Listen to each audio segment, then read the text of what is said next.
Good morning, Michael. Hey Steve, how are you? I'm doing pretty well. Hopefully, you can say you're doing better than well. I'm doing great, doing great. There you go.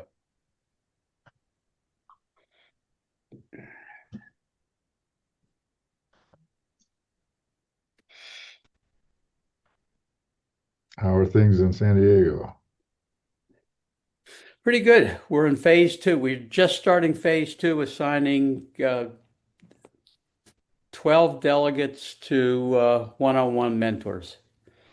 So, Okay, great. so yeah, we're making some good progress.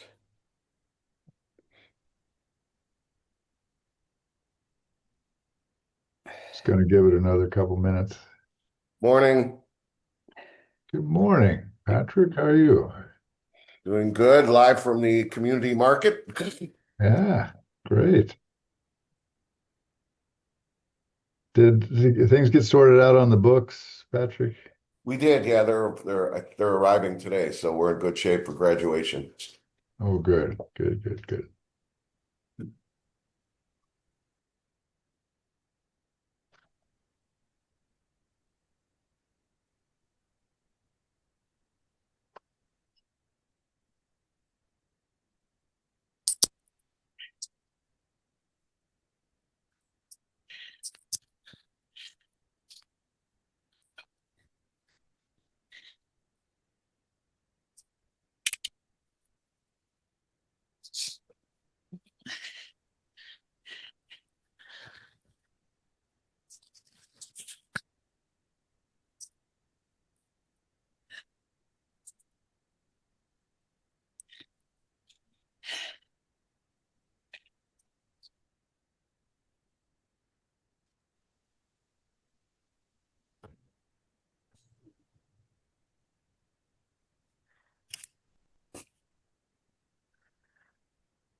Going to give it one more minute.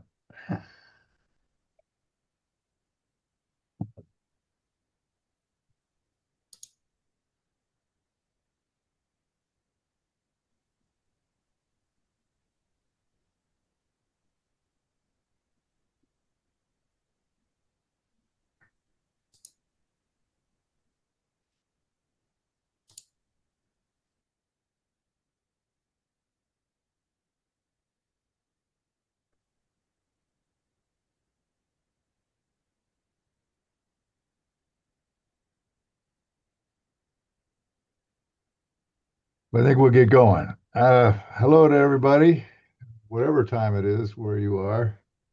It's great to see everybody. These opportunities to interact with the network of partners are always energizing for me. Want to call out, they're with us today, our new partner in Kimberley, South Africa. Um, and we've got a healthy agenda here, a number of things to cover, but I was hoping to first ask if anybody has any updates that they'd like to share with the group.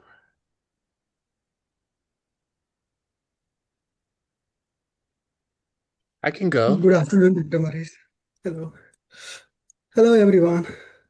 Hey, Anil, Hello.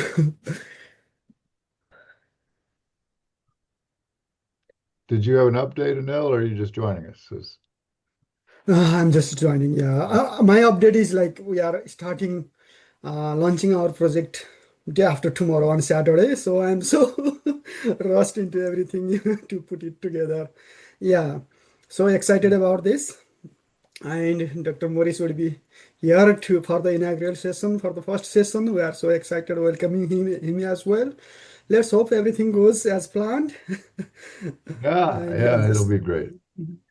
Yeah, so the program Anil represents is at Toronto Metropolitan University, and so it is our first program to launch in Canada, and I'm privileged to be able to join them for the opening session on Saturday. So that'll be very cool, and I'm looking forward to it. Um, Somebody else had an update? I did. That's Yes, me, Mike. Rich Hayes at Hofstra. So we had a very successful brunch breakfast for our potential community board partners. Went very, very well. Special thanks to Maria for flying out to assist us with that. Awesome feedback. We have someone we think that's going to be in place to actually do the boot camp for us. She is also the head of the local Chamber of Commerce.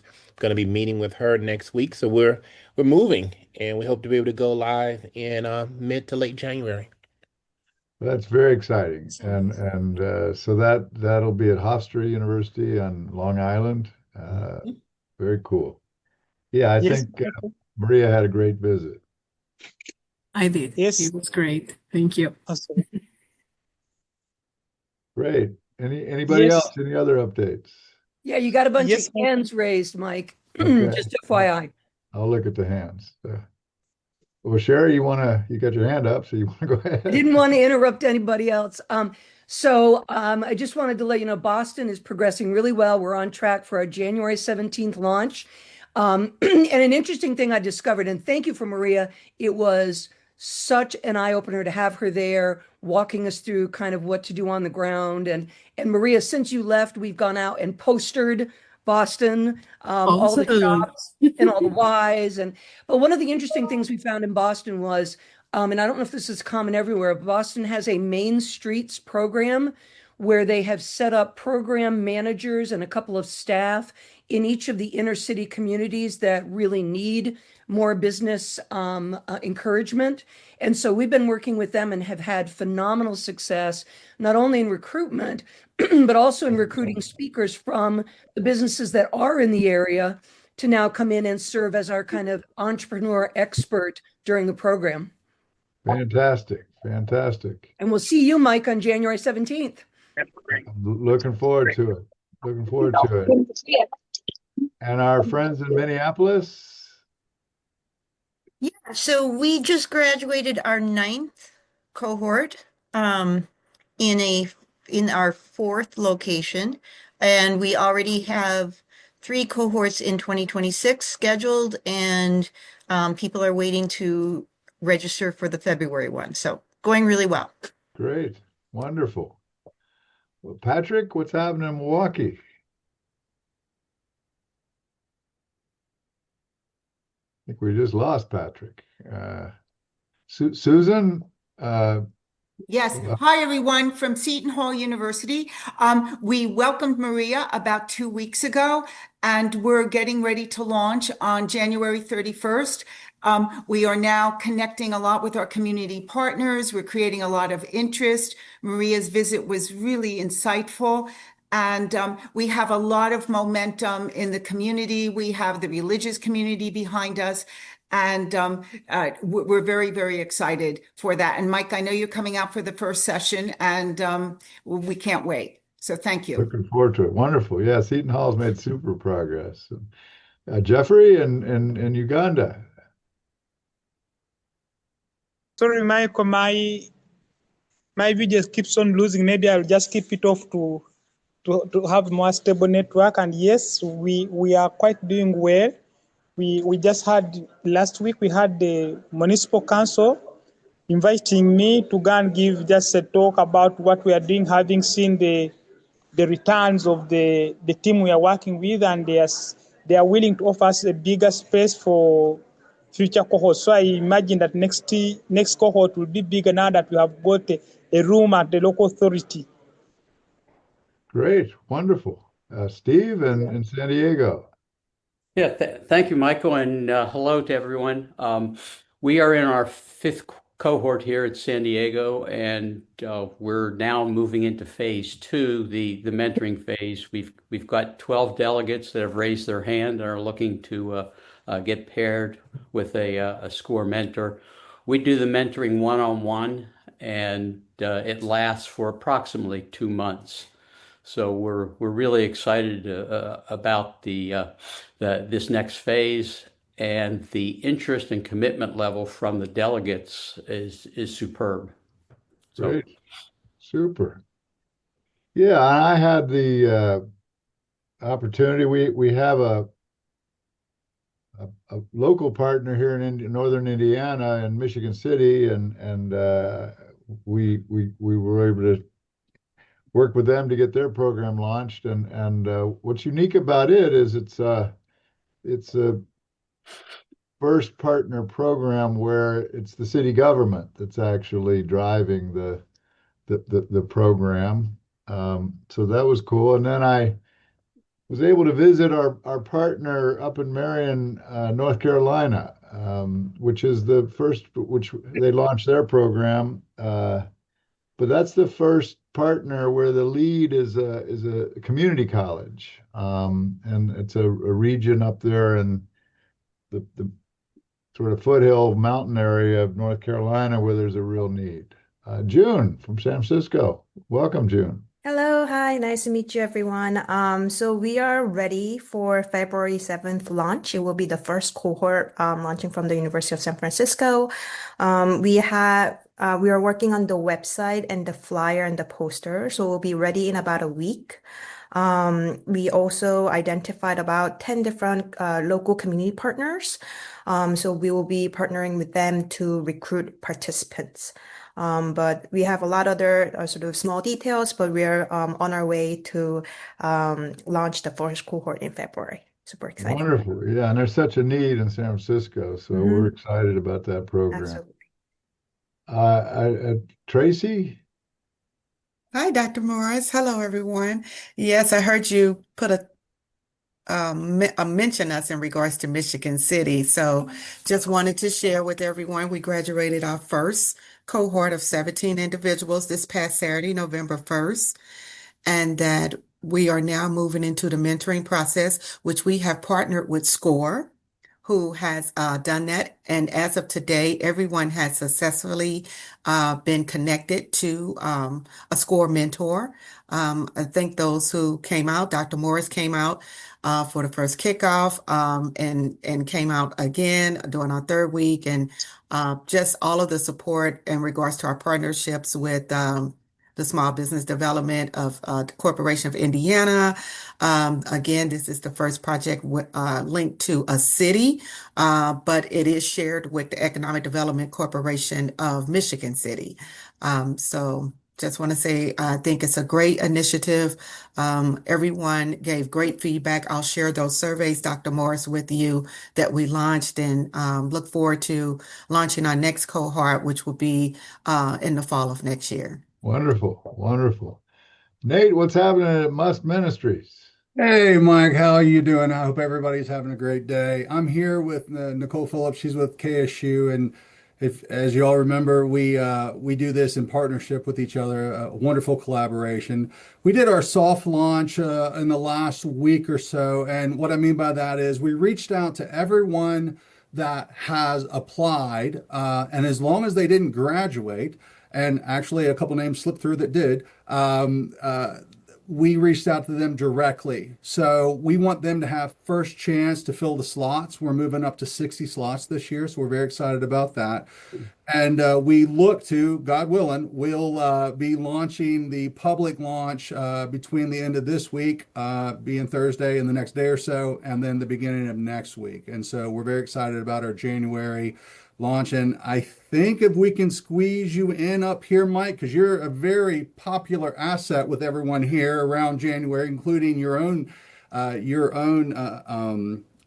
event that you've got to do. But we look forward to seeing you when you're here. And I think is it Marcy coming down in December? I think she's going to be down here around that way. So we look forward. So yeah. Well, thanks, Nate. Thanks for the update. Thanks to everybody. It's so enriching to hear what you're doing. We wanted to share, as you know, we have the UPBI resource website that each of the cities can access. We're doing some restructuring with that. You'll notice it as it happens, but we're making it more easy to navigate. So, when you arrive at a particular site, part of that site, like the mentoring, There's a ton of documents. Well, we are organizing those so that you can navigate it much more smoothly, adding some new things. And so you'll see that as it happens. It's happening in real time as we make those updates. But the exciting thing, not that that wasn't exciting, but the exciting thing is uh, we're getting very close on as you know, we're creating a separate website that your entrepreneurs can access. And we're working hard on that. We partnered with um, team out in California that's doing a lot of the web related work for us. Um, but we wanted to give you a peek at what's coming. So this website will be accessible by your entrepreneurs, current and the ones who've graduated from your program. And it will have two sides to it.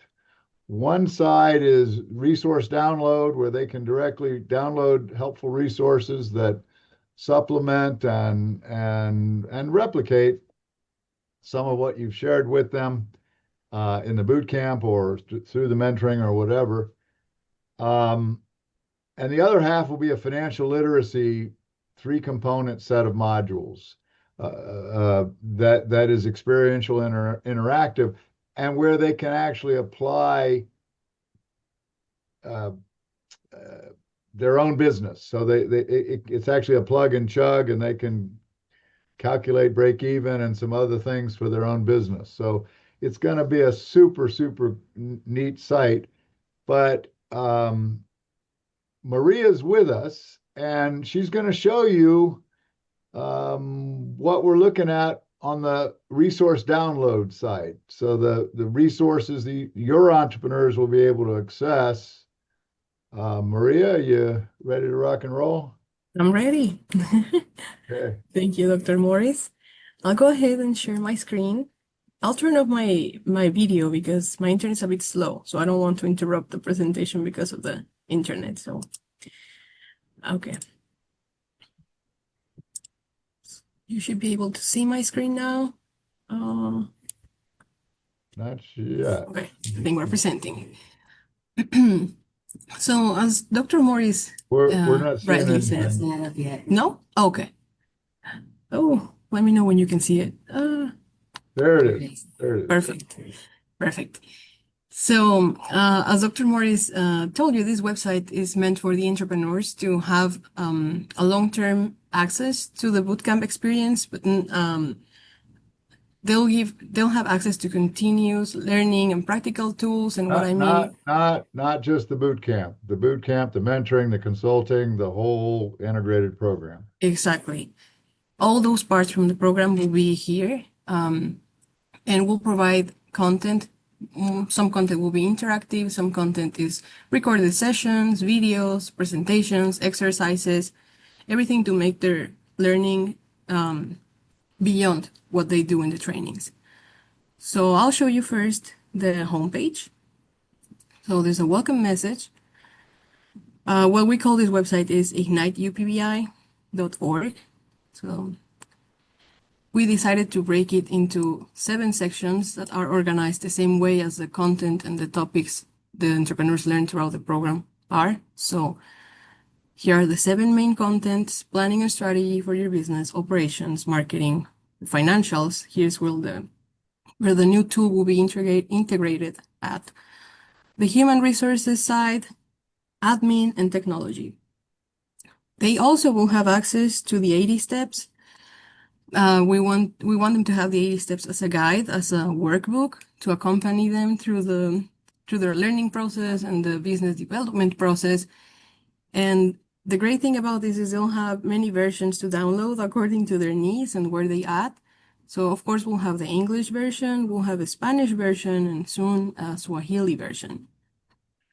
If I can just intercept there, I Sure. was going to say this later, but we're also talking to the Swahili version is coming from our partner in Uganda, Jeffrey and his team. that we're working with our partner in India, the folks at EDI, in terms of a localized version for India as well. Yes. Thank you, Dr. Morris. So if the entrepreneur scrolls down a little bit, they'll be able to find contact information in case they have any questions or need any assistance with the access and navigation. So they'll have my contact info. They'll be able to reach out to me.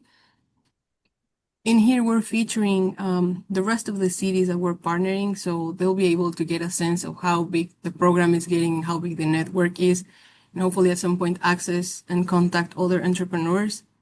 So we'll want to help them build a network outside of their home city. And a link to our socials.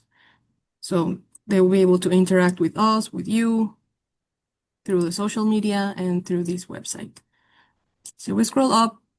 At the top, we have all the topics or the sections. So either they can access the sections through here, the navigation bar, or if they scroll down, they'll see the category. So let's go to planning and strategy.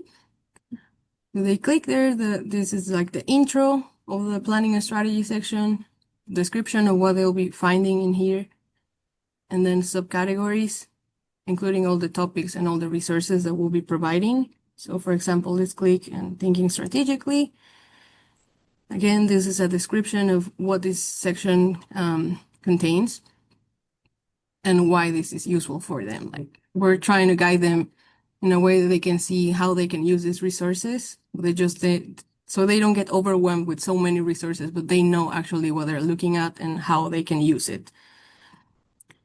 The resources are organized in this way. We chose like a drop-down menu layout, so they can, if they're looking for something specific, they'll find the title and just click directly there, rather than just like trying to figure out where the content's at.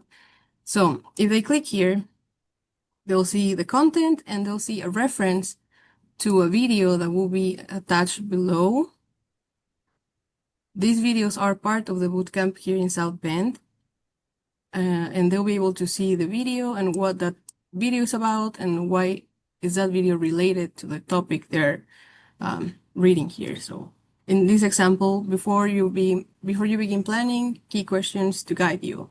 So in here, there's a reading, which is part of an article we provide them in the bootcamp. So they'll be able to see this, and they either can close the window or just return. And then if they click here, this will take them to the video, and they can play the video. I'll try to play. I don't know if you can hear.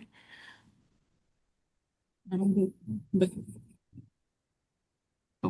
they'll be able to see the videos depending on the topic and the section where they're at.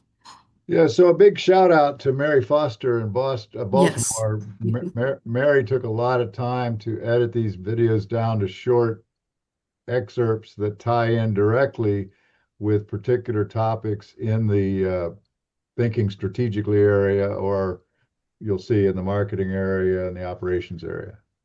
Exactly. Yeah, she provided us with videos for all the sections. So basically, almost all the topics that you'll see in this list, they'll have a video tied to the section. So entrepreneurs will have visual content, will have audiovisual, will have exercises, and so on. Also, other thing we added for them to have as a resource, instead of going back to the 80 steps, which they will have available, of course, but if they're just trying to find a specific step, we added the steps in every section. And the steps are specifically related to the topic here. So steps related to how to think strategically about the business. Those steps will be displayed here, as you can see. So for example, step 4, interviewing 30 potential customers. And the explanation that they can find in the book, they can find here. Some of the steps contain links that will take them to tools or to videos or to websites, depending on what the step is. Or some downloadable files like templates. I mean, this step doesn't have any case like that, but you'll see some of the steps have some downloadable items. So let's look at one other module. Perfect. Let's see, for example, the financials. So financial management, here we have buckets or sub-buckets, and let's see financial statements, for example. An explanation of why financial statements is relevant. And here, introduction. So we have a video, a description, things they must know about it, questions that they should be asking themselves about their business, about what they're doing with the numbers. Income statement, for example. Explanation of the income statement, things to consider, some definitions, and everything that you can read here is being like adapted in a language that's easy to understand in all levels, so they don't feel overwhelmed with information. And here, for example, we have a template for one income statement.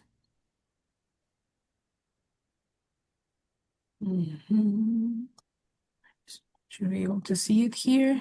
Are you able to see the template? Yeah, we can see it. Okay, perfect. So the entrepreneurs will have a variety of templates available depending on the topic. Most of the templates are in the financials section, of course, but they have many other. They have a cash flow template, tips on how to manage the cash flow through a video, so they don't get to read a lot, they get videos too. The balance sheet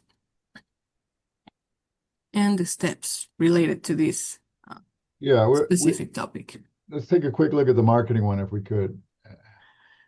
Marketing is section that's still in progress. Okay. Well, one of the other ones is done because the financial is going to be another Okay. whole side of this thing.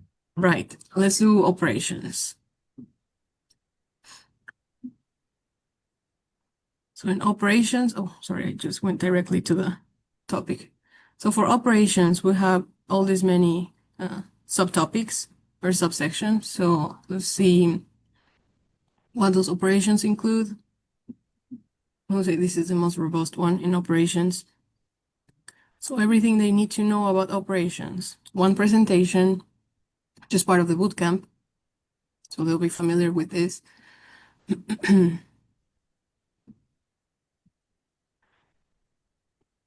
So this is part of the bootcamp. Okay. We have a reading. There's one article, one infographic.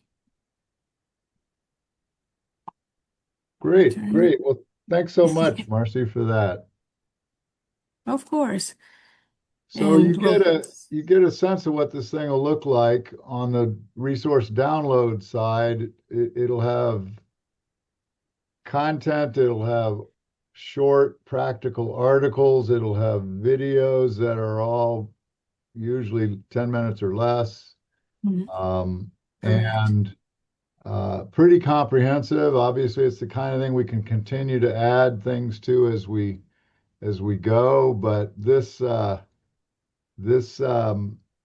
we put a lot of heart and soul into this thing that we hope augments what you're doing in terms of an ongoing resource for your entrepreneurs when they're in the program, after they finish the program, to continue to be able to find things and source things. Sherry, you had a question or comment? Yeah, this is phenomenal. I am so excited to be able to get our entrepreneurs to use this. One question though, I was just kind of wandering through and I ran across a business model component on the site that uses poverty entrepreneurship in the Yeah, title. we'll fix that. We'll All take right, that. thank you. Yeah, it'll be fixed. I saw the whole chat, but Okay, I wasn't sure if you saw that. Thank you. I did see that. We'll fix that. But the key thing I was trying to do is, as I say, we put our heart and soul into this. I'm hoping it's an amazing resource that your entrepreneurs can directly access. We're going to work out the login system, but basically they would log in as uh, like Boston UPBI with a password, and we'd all be able to see how many people in your city were using the accessing the site. Yeah, Steve, you had something? Yeah, this is beyond great, this website. I congratulate those who had any type of input or involvement. It's just fantastic. Speaking from experience. Two points. One, consider making it available to alumni of past cohorts. No, I said it'd be available to everybody who's been Oh, through your program. terrific. Everybody. The Yeah. other consideration on the financials, which I just love that, we actually had a guest speaker, a professor of accounting from SDSU that Alex brought in. Some of our delegates are not very knowledgeable about how to actually use any type of spreadsheet. So you might consider at some point in time a tutorial on the real fundamentals of how to use a spreadsheet. Great So idea. Great, it, great it could suggestion. be a video, just, and I mean real simple, like sixth grade level.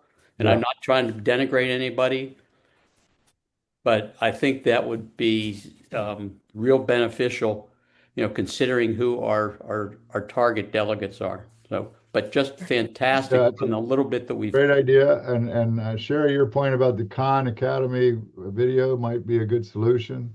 So Maria, if you could make a note about both that and the comment that there are some resources that refer to poverty that we don't want to use that Right. word. That would be great. And Mary's Absolutely. noting some others. So we'll get on to the spreadsheet tutorial thing, and we'll make sure the site is clean in terms of the words that we're using.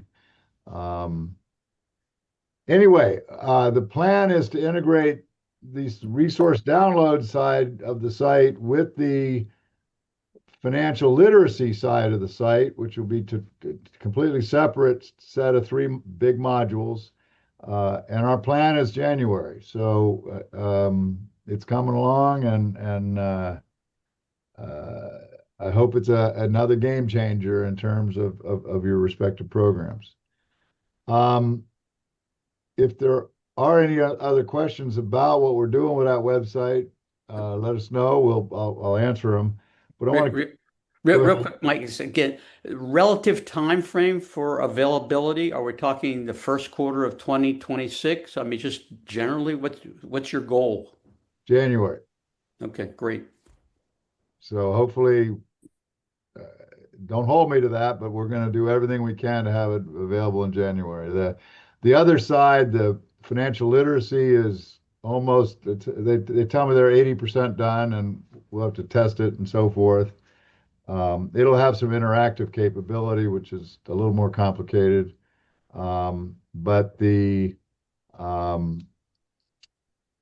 resource download, we look to be done with that part within the next 2 or so. By Thanksgiving is our plan. Another issue that's come up is the mentoring. And so we have also just finished putting together a summary document that you can share with your mentors. And Marcy is here to let you see what we put together. It's meant to be short and concise. These guys men and women don't want to read, a college textbook or some tome. But we put together one integrated mentor handbook. Marcy, you with us? Yes, I am. I'll go Okay, ahead and there get you are. started. There you are. So you want to give us a little peek at what? I sure will. Sharing my screen. And let me know when you can see it. Okay, so this is our UPBI quick reference mentor guide for you to use when you're recruiting mentors, just in case they may not know No, what's no, no, expected. no. We're looking at something else. It's not the guide. Oh, okay. Hold on. Let's try that again.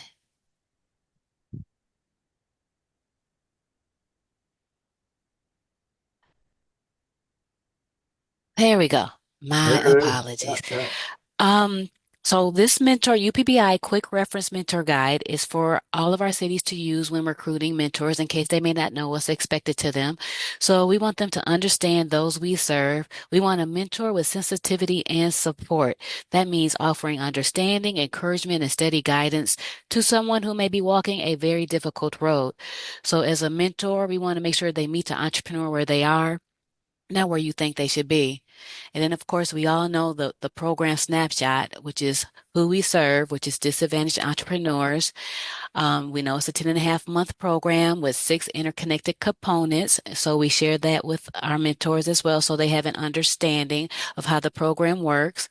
Then there's the mentor Well, commitment. it's not just, I don't mean to interrupt you, Marcy, but the diagram is meant to help the mentors understand where the mentoring fits vis-a-vis the training, the consulting, the other parts of the program, so they can see where they're stepping in and then how they're handing it off to the consultants. Thank you, Dr. Morris. And then we go into the mentor commitment, which lasts 4 months every other week for about an hour. So a total of 8 meetings or 8 hours. Location where they will decide to meet the mentee and doing a 4-week check-in with both the mentor and the mentee. That's what the program director will do to make sure everything's going smoothly with both the mentor and the mentee. So, And then Marcy, just on that, this will be, you'll get a Word version of this, and you can edit it, so you can change things. So Steve was noting that their mentoring is quite a bit shorter than the 4 months that we normally do. He can change that to reflect 2 months or whatever, if it's longer, whatever it is. And so understand this is not a straitjacket. It's a helpful document that you can edit to fit how you're doing the mentoring. Exactly. Thanks, Dr. Morris. Then we have the mentoring philosophy. So we are not in the idea of killing businesses. We want to help entrepreneurs make whatever profit they can from their business, even if it's very marginal. So then there's some tips, encouraging progress over perfection, walking alongside the mentees, guiding them, don't do the work, focus on solutions and small actionable steps. Then we have setting ground rules and boundaries. Agree on the frequency. How often will you meet and what communication methods will you use? We have the mentoring process, which is the based off the 80 Steps to a Sustainable Business book, and it focuses on the focus area like personal development, the business model and operations, and common needs by stage. Are they in the idea stage, the launch stage, or the up and running stage? And then we have the breakdown, what is expected in the 8 weeks for the mentor. And there's also an appendix for that, and that'll be at the end. And then we have conversation starters for if they are not sure what to ask the mentee. Why are you in the business? What are you doing well? What's holding you back? What will you do differently tomorrow? And where do you need help the most? There are some success tips. You want to build rapport and trust with your mentee, be encouraging and positive, help them prioritize the next steps and staying consistent. And then, of course, there's the resources and contacts where your information will go. And if there's any additional information, Dr. Morris is always available to answer any questions. And then there's your appendix. Appendix A is basically the 80 steps books, the 80 steps, the planning phase, the launch phase, the stabilization phase. And then we go into Appendix B, which is what stage are you in? Are you at the idea stage? Your business is ready to launch stage, and there's different questions for each stage. Well, not And then, different questions, different things for the mentors to focus upon depending on that stage. Yeah. okay, and the I am up and running stage. Appendix C is a short set of general suggestions. Now keep in mind that these are simple businesses and most will be survival and lifestyle type ventures, not scalable or high growth enterprises. Um, Establish time to build a productive relationship. What are the boundaries, the ground rules, structuring your focus, and then your first conversation. Be curious, create a roadmap, lay some ground rules. For the entrepreneurs, there's tips on receiving feedback. And for the mentors, there's questions to ask entrepreneurs.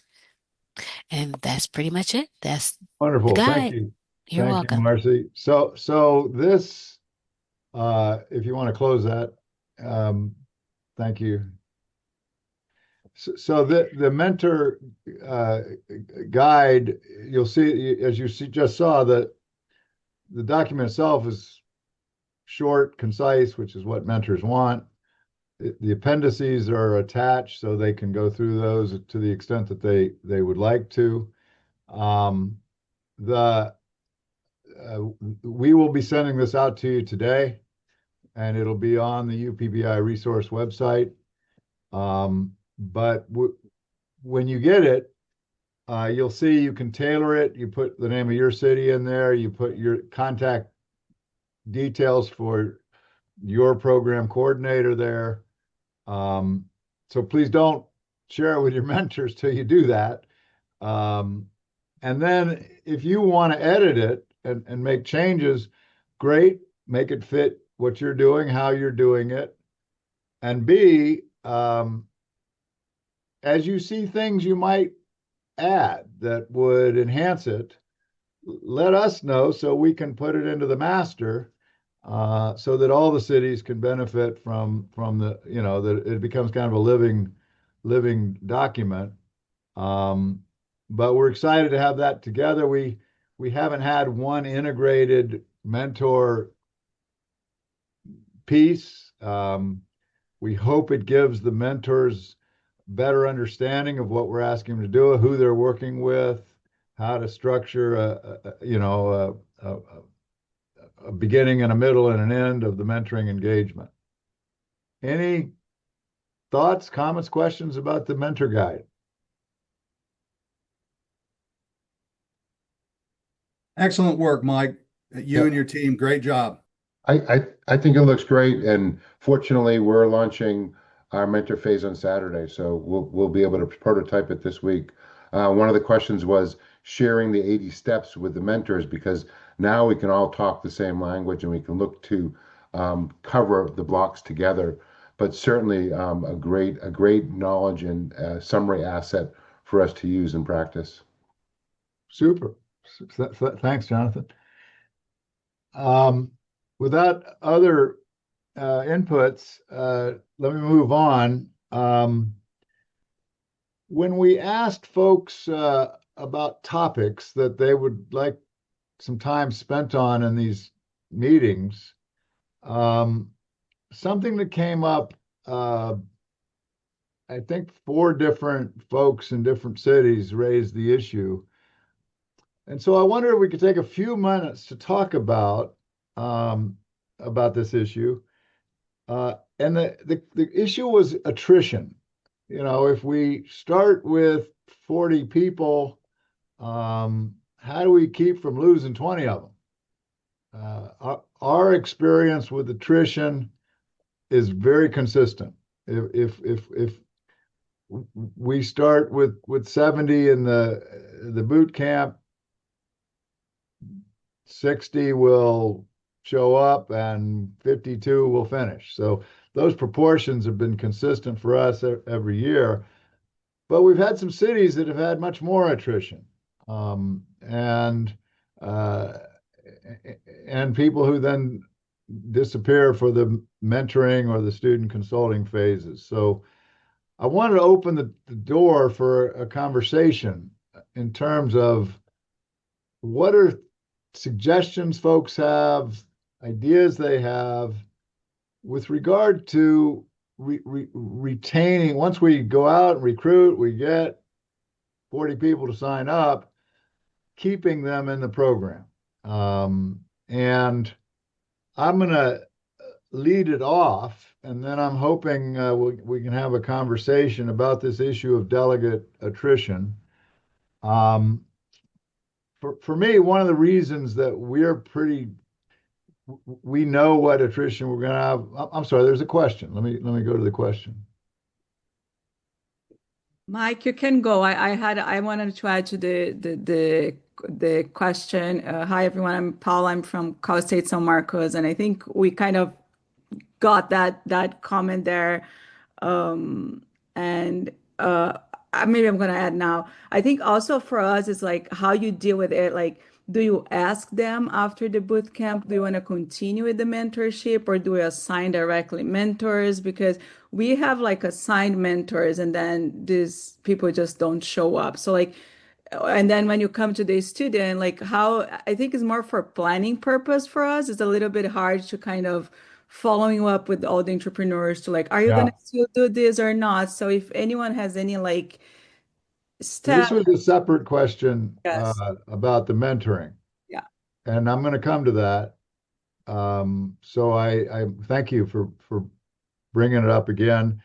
But the whole issue of the transition to the mentoring we'll come to in just a few minutes. But let's just start with the delegate attrition itself, if we could. Nate, you had something you wanted to throw in? Yeah, so this is kind of to y'all. Your attrition or success rate, I'll phrase it that way, is phenomenal. Um, in our experience, and again, we're going into our third year, what I'm curious about, we learned very quickly that you had to have certain foundational things in place to even have a chance of completing that, and that's stabilized housing, reliable transportation, and if childcare is a need, yeah, that has to be reliable as well and consistent. So we've kind of implemented those requirements.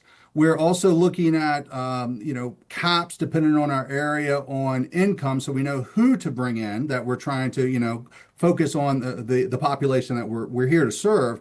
But my question to you is a couple things. One, what are the prerequisites that Notre Dame uses to help identify those that would be successful? And then my second question is, how much staff do you have to help you do that? One thing when you're running with a small staff to support all the needs and requests and connections that you've got to make to keep people afloat and engaged, that's a large amount of bandwidth sometimes. So just if you could kind of speak on those, I'd appreciate it. I'm happy to do that. Happy to do that. And thank you, Nate. So I would, in terms of the retention of the initial people accepted to the program, one of the things I would suggest is the cities that have invested more heavily in establishing relationships with key gatekeepers locally tend to have less attrition. And so because your initial cohorts are heavily recommended by leaders in the African American community, leaders in the Hispanic community, gatekeepers that you've identified in terms of working with the formerly incarcerated or a refugee community. So I think that's a key point. And then once you have cohorts graduate, we market through them because they know who will do well in the program. So marketing is part of it. The selection process. If you don't have an idea for a business, we don't accept you. So it's an idea you can change. You're not locked into that. But if you haven't yet started a business, you're at the idea stage, you have to have an idea for a business. And we see where people are accepted that, well, that looks like an interesting program, but they haven't really thought through something they want to start. Those people tend to be a big part of the attrition process. And so I think that's an issue. I think it's important in the boot camp early on to help people understand the holistic nature of the program. That it is this training, but the training will be followed by mentoring, that the mentoring will be followed by consulting. So when people start to see that it's a more holistic program that they're part of, I think a big thing we do is look at the cohort as a cohort. And we emphasize that we're all in this together. We're here to help one another. It's not just what Notre Dame is doing, it's the person behind you, the person to your left. And we really encourage that collaboration so people feel they're part of something, that they're part of a cohort, they're part of a program. Nate, in addition to that, we highlight personal communication. And so when they're accepted into the program, if you go back and look at the playbook, we talk about this, but when they're accepted into the program, they're getting a letter of acceptance. And in South Bend's case, that letter of acceptance is attached to an email but it's on Notre Dame letterhead. It's signed personally by me. It is personally addressed to them. It's not dear person or dear attendee. It's their personal name. That personal touch, I think, is a huge factor. And I have to tell you, with the local program, we've been able to add Marcy and Maria to help us with the cities but with the program we run in South Bend, it's me and Sue. So there's no big staff. But the personalization of the communications, when we accept them, when we give them a scholarship, 2 weeks before the launch of the boot camp, they get a communication, all of them. And you have to forgive my computer, my technological, the fact that I'm archaic when it comes to technology. But Sue, what is that? Is it Yammy? Oh, yeah. From spreadsheets, you can set it up so that it tailors everything yeah, I can send instructions to people how to do it. So we use Yammy when I send these blast emails out so that they actually say, Dear Yolanda, or whatever the person's name is. That helps. But we send a communication 2 weeks before the boot camp launches, 1 week before the boot camp launch. But then we send a message each week during the week between sessions. Hey, everybody, great week last weekend. Here's what we're doing this coming weekend. We got this super guest entrepreneur coming in. We'll have a subject matter. But I think that personal communication is critical. Finally, from our standpoint, with this issue of attrition, it's so important to continually reinforce you can do this. You can create this business. You can make this happen. That reinforcing that, we're candid with people. It's not an easy journey, but we're also not there to intimidate the heck out of them. And so giving them a sense that they can do this. We refer to them as entrepreneurs. We refer to them as business owners so that their identity starts to see it that way, because many of these entrepreneurs think, well, I'm starting a business. That just means I have an additional source of income, or it's a job. I'm just working for myself instead of somebody else. Our message is, no, you're a business owner. You're an entrepreneur. And the more we see them that way, I think the more they see themselves that way. So those are some of the tips I would suggest are why we do pretty well on not having a big attrition problem. But I'd love to have other people's input on this. What are some of the things you're doing to manage the attrition issue?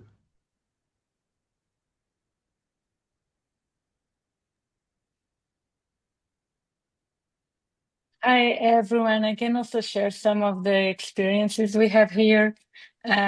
So in Tallahassee, beyond the personal touch and the personal communication that we have frequently, having the alumni who just completed a full cycle from the boot camp, the mentoring, and now working with the FSU students, that really gives the current cohort a sense of the overall experience, and that really listening from them the value of being involved and being there, it's so much more valuable than just me. So we had 3 of our alumni who completed the 3 steps, who came to the current cohort speaking. So I think that was very valuable. And one thing I do every time we finish a boot camp is that I send an email immediately to those people who haven't showed up. And after they receive my first email, and after they understand how I value that people are there and are engaged, they won't miss again, or if they miss again, they will let me know. So with our current cohort, I think we only have like one person that will miss. So I think in the his or other eye, he is. Yeah, and I love how much Susanna puts her heart into this. I talked to her one day a few weeks ago, and she was like having a terrible day. She's depressed, she's down and out. She said, well, one of our entrepreneurs decided not to pursue his business. I think that says something, says a lot. So Susanna is such a joy, to be able to work with you. Jeff, you had a Thank you. suggestion. Good afternoon, everyone. Jeff Stewart from University of Louisiana. Susanna, I agree. Great to see you. And Mike, you just mentioned about her putting her heart into it. And I think, from our team, I know a lot of you have met Jonathan Shirley before, but, he brought over from University of Houston this idea of it's really about the kind of the approach that we take to recruiting participants, but also how do we engage and onboard and bring them in, but then how do we shape kind of the tone, tenor, culture of our program. And it's this balance between head and heart, and recognizing that we've got a lot of content that we want to cover. But, it's the people who are in the room that's really the magic. And it's about being in the room with other like-minded people is very special. And I mean, this curriculum does that very, very well. But it's finding that balance from your team to be able to approach people and where they are, because we all have people who are coming in. Some just have an idea, others have a side hustle, others have a business, right? And there's a challenge from all of us, to meet people where they are. But in doing so, there's this beautiful opportunity, to just be genuine, right? And so from our end, recruiting and the retention part of this is really where we put a lot of focus in terms of follow up each week, homework each week, and not holding people to, hey, you didn't do this, right? But walking with people through that process. And our retention has really improved as we've gotten better at trying to build that relationship, which is really about trust and comfort and understanding from the get-go. Thank you, Jeff. Much appreciated. Steve, you had your hand up. Sure. We do a lot of the similar things as you suggested, Mike and Susanna. We do exactly the same thing with you. After each workshop, we have guest speakers, and about half of those are successful entrepreneurs at some point. But the other element that we also implement is that we personally interview on a phone call every applicant, either Teresa, Alex, or myself. And that's time consuming, but it is important that we actually talk to them. And my personal style is I lay out to them that this program requires a commitment from them, but it is less of a commitment than starting a business is. So if they can't commit to the program, don't even think about trying to start a business.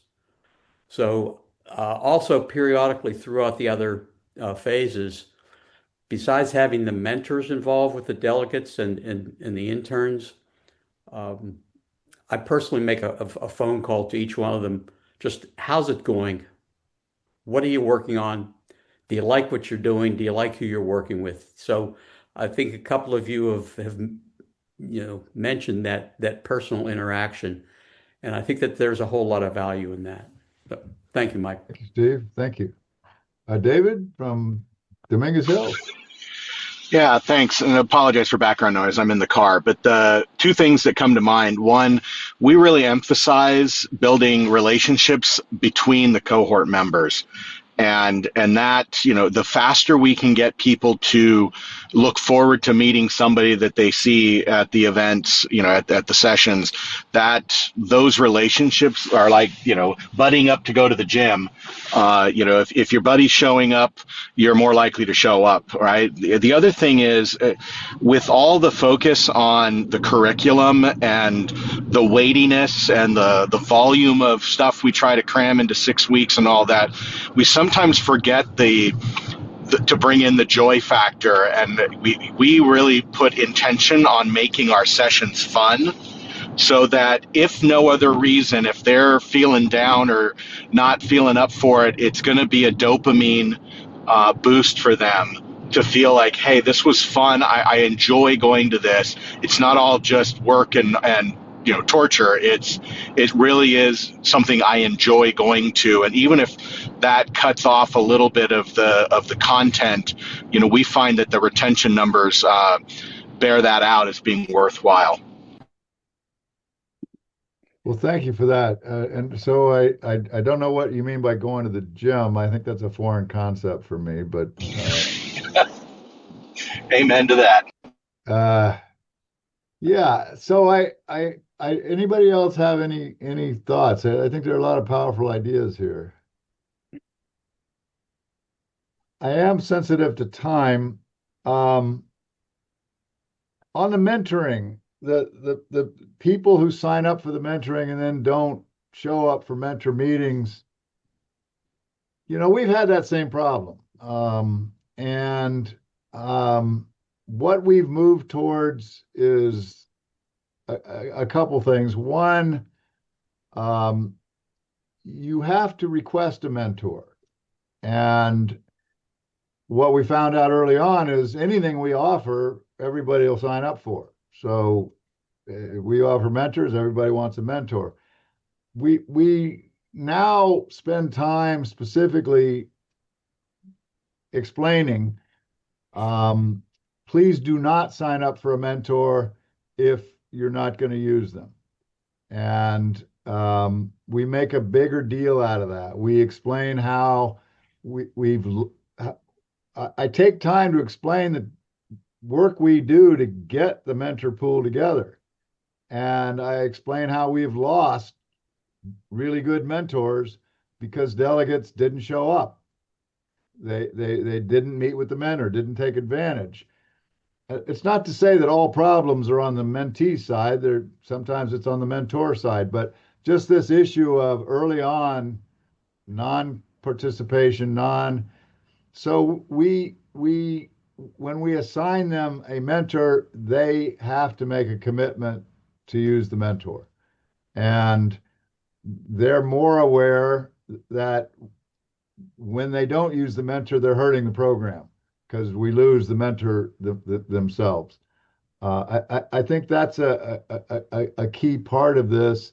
It is an ongoing problem that we have probably with at least 10% of our mentor-mentee relationships, despite the extra things we've put into place. But that's the key, is to, it's like with the consulting. We have a form that we now use that if you've signed up for the consulting and then you don't make a consulting meeting, we've all but eliminated, well, not all, but we still have some problem with it, but we've reduced that problem significantly. but it's because they sign it's like a contract. I am committing to 12 meetings with the consultants. So I think you have to play with some of those kind of structures.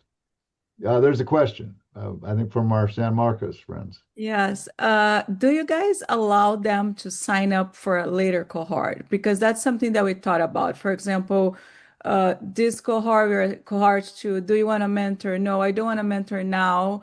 But maybe if they want for the next year, like I'm not ready for a mentor now, but I would be ready in the next time you guys do mentors. So do you allow that or no? Like if they don't want to mentor in their year, that's it, or a consulting project? Because I thought that could be a good way for us here to deal with that, saying, okay, if you don't want now, maybe you can do later. Yes, we do We do that. do. Oh, we do also. Yep. We also do that with the consulting, but with the mentoring, we do indeed. And yes, and you had something else you were gonna say? No, I don't. I think that's great. Yeah, I think we didn't, we would just, what we were doing, we would just automatically put everyone in the mentoring and the student Yeah. consulting, and we assumed everyone should do it. And that was giving us a lot of work. So I think the way that you guys do it's better. Like you ask them, and if they say yes, I think that is going to really help us. They actually fill out an application form for the mentoring. I think Steve does that as well, some kind of application form. Um, okay, if there aren't any other comments, I'm gonna move on because there's a few things I really did want to touch on. Um, we have we got an interesting call, and uh, from our partner in Vancouver, not from our partner in Vancouver. I'm sorry. Notre Dame has alumni clubs in a lot of cities around the world. And the Notre Dame Alumni Club in Vancouver called and said, hey, we're launching a program up here in Vancouver. How can we help? And they've got a number of entrepreneurs in their club. And so that became a source of mentors that we're going to be connecting to the Vancouver folks as they launch their program. So if you are interested, if you have a need for more mentors, and we happen to have a Notre Dame club in your town, we're happy to connect you. I think that, yeah, I see a comment from the folks in Vancouver. I hadn't told them this yet, so they're hearing this as you're hearing it. But we've talked to our alumni people, and this would be an additional resource.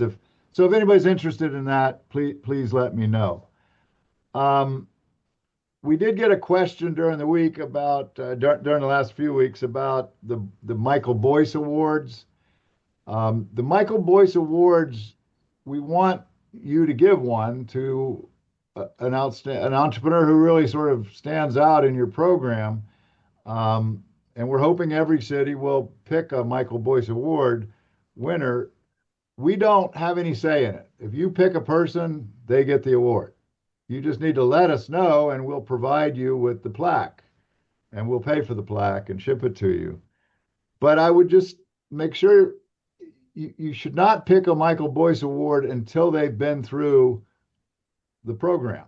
So if you're still in the boot camp phase of your first cohort, I'd wait until at least you get through most of the consulting, and so at the back end of the year, identify somebody to win that you pick for that Michael Boyce award. I wanted to remind you that we did get a renewal, and so we have micro grants. And if you're in one of the World Cup cities, we're handling the micro grants separately and differently, but we have at least one micro grant for every other city. So if you have an entrepreneur that you'd like to award a micro grant to, it's a $2,000 micro grant based on they've completed while they're with you 25 steps of the 80. Please let us know. There's no hurry on this, but between now and next summer, if you're ready for a micro grant, that's money that we send through you directly to one of your entrepreneurs, and that's sponsored by Coca-Cola. Susanna? Thank you. I just wanted to ask a question. I was thinking about the Michael Boyce Award and how do they, like, do you see an overlap between awarding the micro grant and the Michael Boyce Award? Like, Not do you give necessarily. to one person who has both? Like, is it common?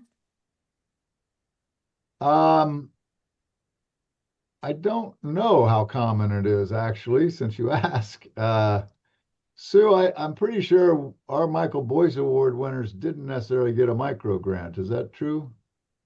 Yes, in a few instances there was an overlap, but not many. Yeah, and I Okay. don't know in the other cities that have given a Michael Boyce Award if you also gave them a micro grant. But they're meant to be two separate things. Yeah. No, I was just thinking about who are my people, and I was seeing some overlap, so I was just going to ask what's the experience. Thank you. Yeah, sure, sure. Hey, Mike, I just want to jump in real quick. One of the things I'll add, what we do for the Mike Boyce Award is we add $1,000, and that's in addition to the $500 micro grant that we currently do. We're also exploring doing, and this is kind of a question comment. I love the flexibility that you give each of the programs to kind of pivot or spread their wings or try new things. So I appreciate that. And one of the things we're trying this cohort is to swap the mentorship and the consulting. So we're trying to see if that adds any for the quality of the program and anything like that. My question to you regarding that is where your program is now. Is that kind of what the original framework was, or did you we tried a few things and that's kind of what we found worked best, or is it the original way that you set it up? It's set up the way it is, where the mentoring comes before the consulting, principally because um, the mentor is providing guidance, advice. They're not doing things. They're not creating a bookkeeping system. They're not creating a website. And we felt that that was a step that needed to happen that then would lead to the consulting. The needs of the business become more clarified, that the student consultants can then work on. The mentor can get them started thinking about pricing or a bookkeeping system or why it's important, but then the students follow that on. So, but I think experimenting with trying it the other way is fine. I don't see any issue with that at all, Nate. One of the things we're looking to explore as well is we're looking to do a micro grant to those that make it to, which would be our third phase, is the mentorship this coming year. And so, with the goal of the mentor helping the entrepreneur decide how to best invest that capital. So, and then still doing the micro grant at graduation, and it's a giant win, I think, for all the participants. What's your thoughts on that? I think it's a nice idea. We find that, and in fact, it's increasing. Our student consultants want to meet with the mentor. They want to benefit from the mentors, what the mentor has learned about the entrepreneur, what the mentor thinks is important in terms of deliverables. And I have a feeling Alex is going to say something similar. But Alex, you're on mute. There you go. All right. What we found, Nate, is that when we put students in the role of consultant with the delegate, first off, I think you have to realize that in most cases the students are not professional consultants. Many times they're doing this for the first time. So there's that element. The delegates have, most of them have never had an experience of supervising a student. And so when you put the two of them together, it could potentially be problematic.